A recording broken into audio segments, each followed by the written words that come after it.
My father's footsteps ringing distant from the hall was my lullaby when I was younger. In the dead of night, when my back was turned to the door, I would hear the familiar padding of his white and gray socks, colliding with the hardwood floor outside my bedroom.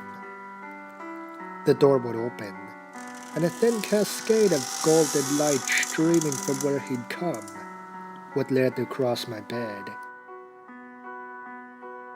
The sound of his steps would become softer now, muffled by the plush white carpeting settled along the ground, and upon my forehead his hand would gently push my bangs away, and his cold lips would press tenderly against my skin.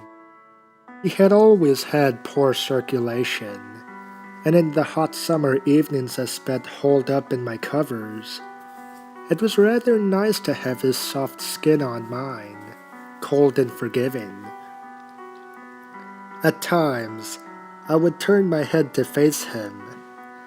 My sleepy gaze would meet his, and in the darkness his pearl teeth would shine in a warm smile. And I would smile in return. It was always a silent exchange when I awoke to one of his visits, usually ended by a wave of my hand and the fading of his loving grin. I couldn't understand why, at 14 years old, his nightly visits ceased. Upon asking my mother about this, she turned to me, gaze softened, and lips parted just enough to emit tender words.